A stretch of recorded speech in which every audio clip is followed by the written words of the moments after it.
Hello friends, welcome to my channel. आज हम बात करने जा रहे हैं नेटफ्लिक्स पे रिलीज हुई मूवी ऑक्सीजन की, जो कि एक साईफाई थ्रिलर है जिसे डायरेक्ट और प्रोड्यूस किया है अलेक्जेंडर अजा ने। और इसमें सिर्फ एक ही किरदार का रोल है जिसे प्ले किया है मेलेनी लॉरेंट ने। तो मूवी की ओर बढ़ने से पहले आपको याद दिला दूं कि अगर आपने मेरे चैनल को अभी तक सब्सक्राइब नहीं किया है तो कर लीजिए और जो बेल आइकॉन है उसे प्रेस करना मत भूलिएगा ताकि आपको मेरे आने वाली वीडियोस के अपडेट्स मिलते रहेंगे। तो चलते हैं मूवी की कहानी की ओर। एक लेडी एक ह्यूज टेक्निकल कॉफिन में नींद से जागती है। वो कॉफिन एक क्रायोपॉड है जिसका नाम ओमिक्रॉन 267 है। उस लेडी को अपने बारे में कुछ भी याद नहीं है कि वो कौन है और इस पॉड में किस तरह से आ पहुंची है। थोड़ी थोड़ी देर में उसे कुछ कुछ मेमोरी ग्लिम्स दिखाई देते हैं। वो अपने हाथों से अपने इंटरवेनस इंजेक्शंस को निकाल देती है। वो लेडी उस पॉड को कंट्रोल करने वाले सुपर कंप्यूटर माइलो से बात करती है। उसे माइलो से पता चलता है कि उसके क्रायोपॉड का ऑक्सीजन लेवल बहुत कम है, जो कि इस वक्त 35% है। वो माइलो से इतने कम ऑक्सीजन होने का कारण पूछती है। तब माइलो उसे जानकारी देता है कि क्रायोजेनिक प्रोसेसर फेल हो जाने के कारण ऑक्सीजन लेवल कम हो चुका है। वो लेडी ये सब देखकर बहुत ज्यादा पैनिक होने लग जाती है। तब माइलो से पूछता है कि क्या वो उसे सिडेटिव लगा दे। वो लेडी माइलो को सिडेटिव लेने के लिए मना कर देती है। वो माइलो से अपनी मेडिकल प्रोग्रेस रिपोर्ट्स दिखाने के लिए कहती है। माइलो के हाँ कहने पर वो लेडी समझ जाती है कि वो एक हॉस्पिटल में हो सकती है। वो अपने आप को पूरी तरह से चेक करती है और माइलो से पूछती है कि क्या उसके क्रायो चैम्बर के फेलियर की खबर स्टाफ को दे दी गई है। माइलो उसे बताता है कि उसकी रिपोर्ट को भेजा जा चुका है और उसे रिसीव भी किया जा चुका है। उस लेडी को लगता है कि अगर उसे मॉनिटर किया जा रहा है तो उसके फेलियर की खबर स्टाफ को लग चुकी होगी और वो लोग किसी वक्त भी उसे निकालने के लिए वहाँ पर आ सकते हैं। लेकिन माइलो साथ ही साथ उसे ये भी बताता है कि उसकी रिपोर्ट भेजने के बाद अभी तक उसकी रिपोर्ट के बारे में कोई भी रिस्पॉन्स नहीं लिया गया है। वो माइलो को अपनी बायोफॉर्म इमेज दिखाने के लिए कहती है। जब माइलो उसे उसकी होलोग्राफिक इमेज दिखाता है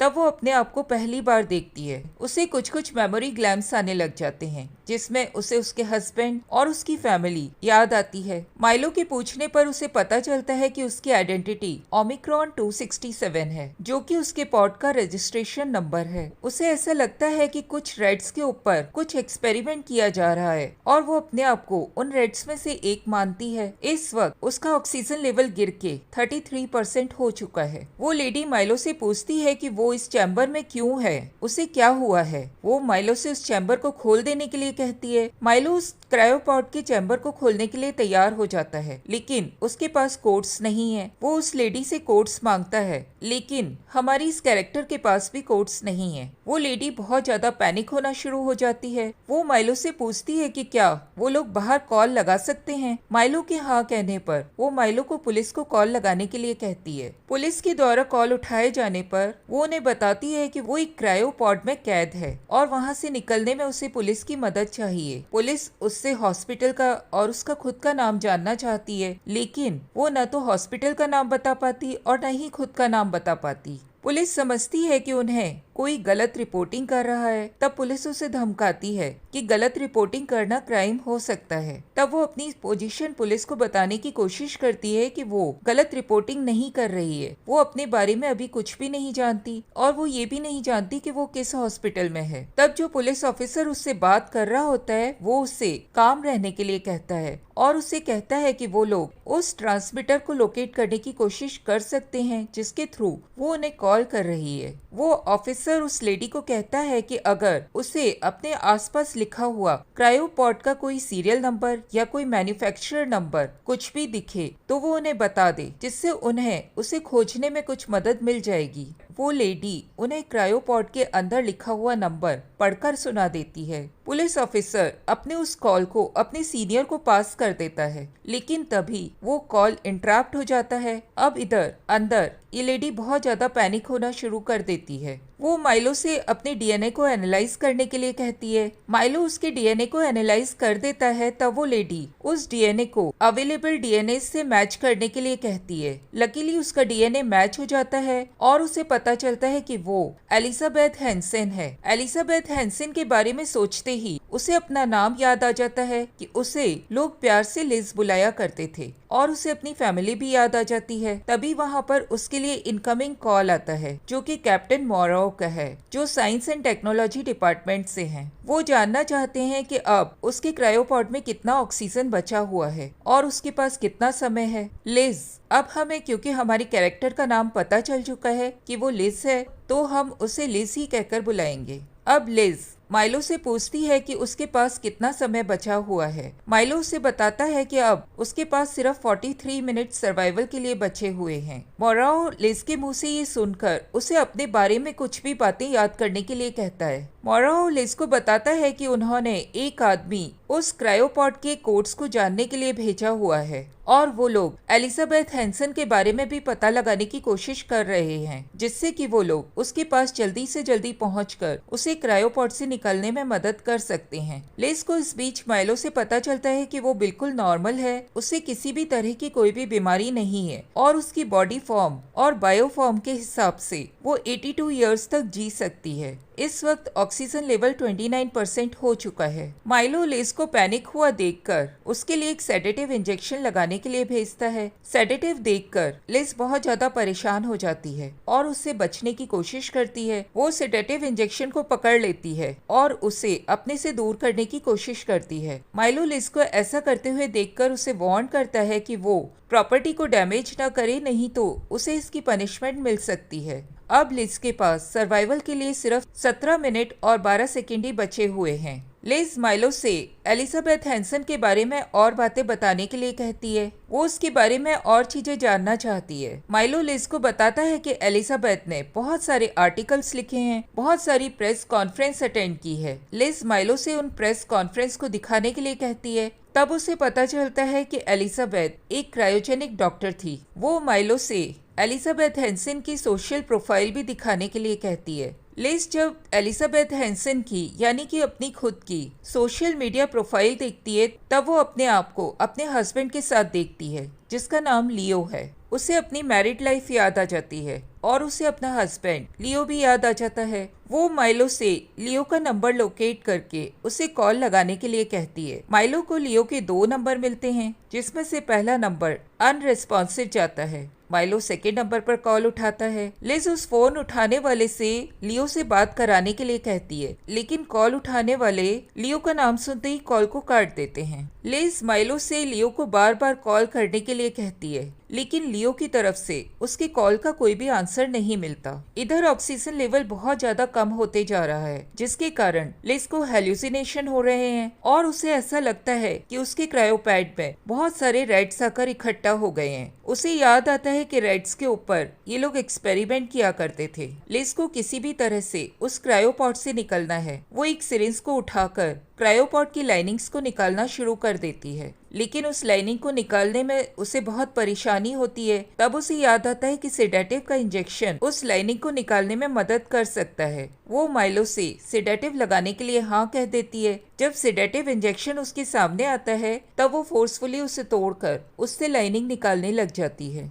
माइलो एक बार फिर से लिज को वार्न करता है कि वो क्रायोपॉड के साथ किसी भी तरह की छेड़छाड़ नहीं करे, नहीं तो उसे पनिशमेंट के रूप में इलेक्ट्रिक शॉक भी दिया जा सकता है। इस बीच लिज के लिए एक इनकमिंग कॉल आता है। लिज माइलो से उस कॉल को रिसीव करने के लिए कहती है। वो मोरो का कॉल है। वो लिज को लोकेट कर चुका है। वो लिज को अपने ऊपर फोकस करने के लिए कहता है। वो लिज को कहता है कि उसके पास समय बहुत कम है और हो सकता है इसके कारण वो बहुत ज्यादा पैनिक होना शुरू कर दे, इसके लिए वो अपनी बॉडी के ऊपर फोकस करे। लिज अपने आप को अलर्ट रखने के लिए और अपने आप को देखने के लिए कि उसके अंदर सेंसेस है कि नहीं, वो अपनी पाम में एक सुई चुभा लेती है। मोरो उसे बताता है कि लिज की दी हुई इंफॉर्मेशन गलत है। पुलिस के अनुसार लिज अनमैरिड है और थोड़े समय पहले तक वो अपनी सोशल मीडिया पर बहुत ज्यादा एक्टिव थी। लिज ये सुनकर बहुत ज्यादा हैरान हो जाती है। मोराओ के अनुसार लिज की मॉम का नाम भी अलग है। लिज अपनी मॉम का नाम एलिस बताती है, जबकि मोराओ उसकी मॉम का नाम एसिबेलो बताता है। लिज ये सब सुनकर हैरान रह जाती है। लिज एक बार फिर से माइलो से लियो फर्ग्यूसन के रिसर्च सेंटर को दिखाने के लिए कहती है और उसके रिसर्च सेंटर को देखकर उसको भरोसा हो जाता है कि वो गलत नहीं है। वो एक बार फिर से अपनी सोशल मीडिया प्रोफाइल को चेक करती है, लेकिन वो ये देखकर हैरान रह जाती है कि इस बार उसकी पिक्चर उसके हस्बैंड के बिना है, यानी कि सिंगल है। वो कंफ्यूज हो जाती है।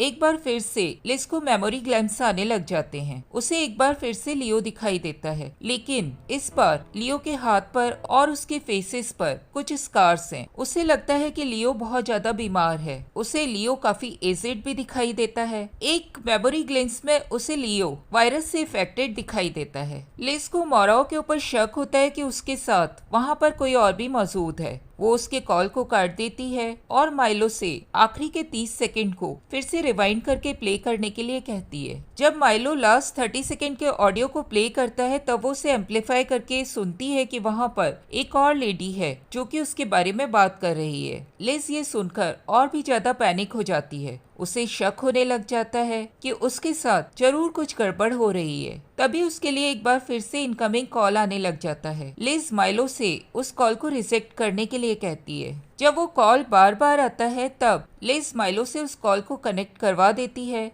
वो कॉल एक लेडी का है जो लिज को कहती है कि वो उसकी मदद कर सकती है। वो लेडी लिज को बताती है कि लिज लियो से बात नहीं कर सकती क्योंकि लियो मर चुका है। इस वक्त तक ऑक्सीजन लेवल 12% तक हो चुका है। वो लेडी लिज के बहुत ज्यादा जिद करने पर उसे क्रायोपॉड के कोड्स दे देती है, लेकिन साथ ही वो उसे कहती है कि वो उन कोड्स को यूज करने की कोशिश न करे। लिज के कारण पूछने पर वो लेडी उसे जीरो ग्रेविटी को दिखाती है और उसे बताती है कि वो इस वक्त अर्थ से 40,389 माइल्स की दूरी पर है और अगर उसने पॉड्स को खोलने की कोशिश की तो वो मारी जा सकती है। वो लिज को बताती है कि लिज अब कुछ समय में उनकी कम्युनिकेशन रेंज से बाहर हो जाएगी और इस वक्त वो अर्थ से 14 लाइट ईयर्स की दूरी पर है। वो लेडी लिज को बताती है कि ये एक मिलिट्री मिशन था और लिज के पुलिस द्वारा फोन करने पर ये इन्फॉर्मेशन पूरे वर्ल्ड में लीक हो जाने का डर था। जिस ऑफिसर ने लिज के फोन को उठाया था वो लिज के बचे हुए टाइम को यूटिलाइज करके टाइम पास करने की कोशिश कर रहा था, जिससे कि लिज उनकी बातों में उलझी रहे और समय निकल जाए, जिससे कि ये खबर दुनिया में किसी को भी न लगे। लिज इस बारे में कुछ भी नहीं समझ पाती। तब वो लेडी लिज को बताती है कि ये उन लोगों का एक मिलिट्री मिशन है जिसके तहत आने वाली नेक्स्ट 2 जनरेशन के बाद अर्थ खत्म होने वाली है और उन लोगों ने एक नए प्लेनेट को खोजा है जिसमें उन लोगों ने 10,000 क्रायोपॉड्स के अंदर उन लोगों को सर्वाइवल के लिए एक नए प्लेनेट पर भेजा है। वो लेडी लिज की मदद करना चाहती है और उसे बताती है कि उसका प्रोसेसर ऑक्सीजन के कम होने के कारण गर्म हो गया है। लिज के पूछने पर कि वो प्रोसेसर क्या काम करता है वो उसे बताती है कि ये ब्रेन की मॉनिटरिंग का काम करता है और उस प्रोसेसर के वर्क को वो दूसरे प्रोसेसर पर ट्रांसफर कर सकती है। वो लेडी लिज को बताती है कि अगर वो ऑक्सीजन 2% होने से पहले अपनी क्रायो स्लिप में वापस चले जाए तो वो बच सकती है, नहीं तो उसके सामने सर्वाइवल के लिए एक बहुत बड़ी प्रॉब्लम आ जाएगी। वो लेडी लिज को सजेस्ट करती है कि वो अपनी मेमोरीज में से ही इस प्रॉब्लम का एक सॉल्यूशन निकाले और उसे सॉल्व करने की कोशिश करे। इसके बाद उनका कॉल डिस्कनेक्ट हो जाता है। लिज माइलो से पूछती है कि इस मिशन को किसने शुरू किया था। माइलो लिज को बताता है कि ये मिशन एलिजाबेथ हैंसन का था। इस वक्त तक ऑक्सीजन लेवल 11 हो चुका है, जो कि बहुत ज्यादा कम है। लिज माइलो से अपने प्रोसेसर को डीएक्टिवेट करने के लिए कहती है और उन सबको किसी और प्रोसेसर में शिफ्ट करने के लिए कहती है। लिज अपनी मेमोरीज को ट्रिगर करने के लिए बार बार अपने किए गए घाव को दबाती है, जिससे उसे मेमोरी ग्लिम्स आए और उसे अपने बारे में और ज्यादा पता चले। लिज एक बार माइलो के थ्रू पेरिस में अपनी मॉम से बात करती है। अपनी मॉम से बात करके लिज को ऐसा लगता है कि उनसे उसकी अभी अभी मुलाकात हुई है। लिज इस बार माइलो को कोड्स देकर उसे क्रायोपॉड को अनलॉक करने के लिए कहती है। वो समझ नहीं पा रही कि वो क्या करे। इस वक्त तक ऑक्सीजन लेवल 6% हो चुका है और अब उसके पास सिर्फ 3 मिनट ही सर्वाइवल के लिए बचे हुए हैं। अचानक ही उसे कुछ मेमोरीज आने लग जाती है।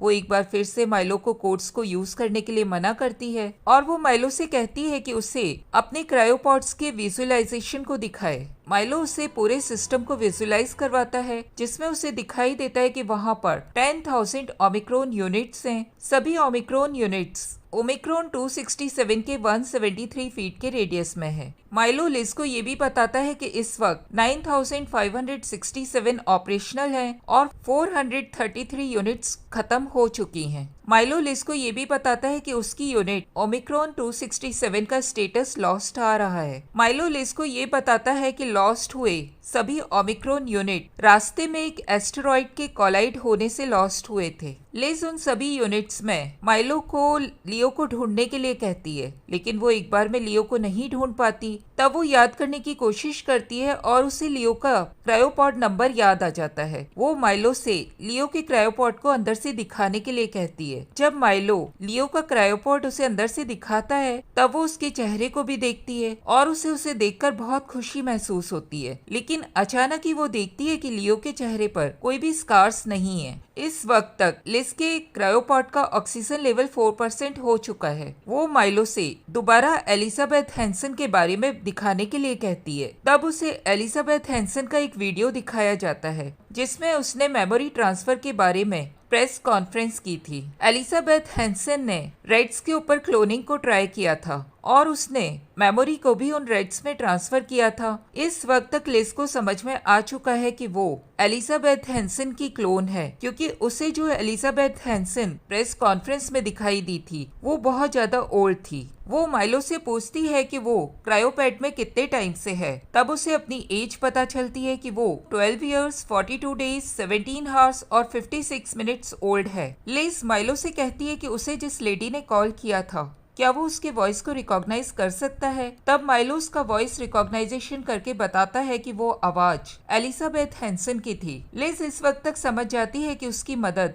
एलिजाबेथ हैंसन ही करना चाहती थी। लिज समझ जाती है कि उसके अंदर एलिजाबेथ हैंसन ने अपनी मेमोरी को ट्रांसफर किया था, जिन्हें यूज करके वो इस प्रॉब्लम को सॉल्व करने के लिए कह रही थी, और उसका क्लोनिंग का एक्सपेरिमेंट सफल रहा था। लिज इस वक्त तक ये भी समझ चुकी है कि जिस जिंदगी को उसने जिया नहीं है, वो सिर्फ मेमोरी के जरिए उस जिंदगी को महसूस कर रही थी। वो माइलो से पूछती है कि उसे जगे हुए कितना टाइम हो चुका है। माइलो उसे बताता है कि उसे 102 मिनट जगे हुए हो चुके हैं। इस बीच वो अपने सारे इंटरवेनस इंजेक्शंस निकाल चुकी है। इस वक्त तक ऑक्सीजन लेवल बहुत कम हो चुका है। वो अपना एक मैसेज लियो के लिए रिकॉर्ड करती है। लिज माइलो से कहती है कि क्या वो उन लॉस्ट चैम्बर्स की ऑक्सीजन को उसके चैम्बर में ट्रांसफर कर सकता है। माइलो इसका जवाब उसे हाँ में देता है, लेकिन वो कहता है कि इसके लिए उसे समय लगेगा। लिज उतना समय वेट करने के लिए तैयार है। वो जानती है कि अगर वो क्रायो स्लीप में चली गई तो उसे ऑक्सीजन बहुत कम लगेगा और हो सकता है कि माइलो